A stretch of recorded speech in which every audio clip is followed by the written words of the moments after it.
Hello and welcome back to Halswell House on this very autumnal day. In a packed episode, we will conclude our tour of the Tudor Manor House.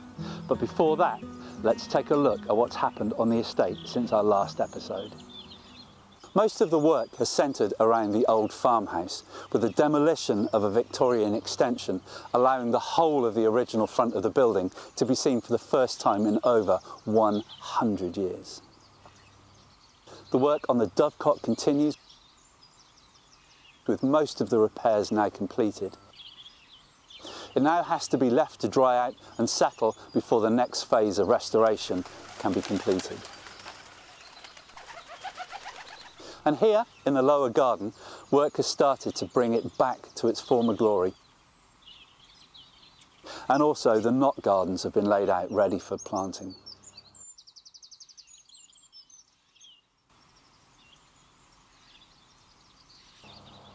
At the beginning of October, at an award ceremony held in London, the Halswell Estate, Edward Strawn, along with the architects Architon, have been given an award from the Georgian Group for their restoration of the Bath Stone Bridge in Millwood.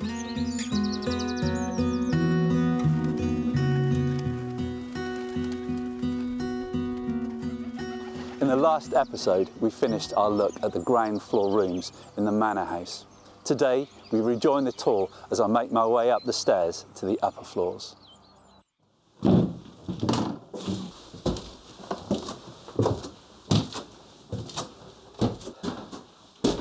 This really is a rabbit warren. So we're now in one of the rooms that was occupied by the live-in servants above the cold room. As with all of the rooms on this floor, they are unrecognisable from how they were when they were first built back in the 16th century. But it does give you a feel for the size of the living spaces.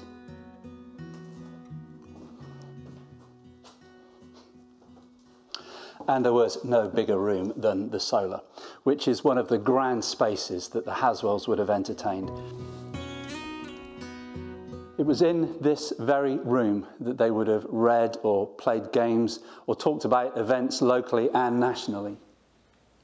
In fact, I'm sure there would have been much discussion as the stories of Henry VIII's activities filtered down to the southwest of England.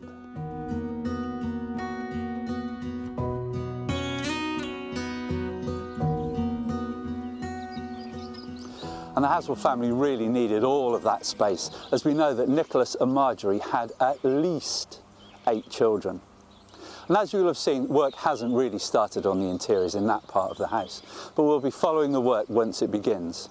However, the exteriors have already been extensively worked on, and all of the roofs in that area have been replaced, the gutterings have also been replaced, and much of the brickwork has been repointed. So, that's it for another episode of Halswell House Uncovered. We really hope that you've enjoyed the last few episodes as we've looked inside the Manor House, and I think it will be fascinating to look back on those episodes when the restoration of it gets underway. And we've also had some great feedback on this series so far, in particular from Chris Chapman, who lives near a town just south of Christchurch in New Zealand called Halswell, although they pronounce it Halswell. So thank you again for that feedback, Chris. It was really useful. And we'd love to hear from all of you about how you think we're doing and if there's anything else that you think that we should be covering. So please leave us a comment, drop us a line. Don't forget to subscribe.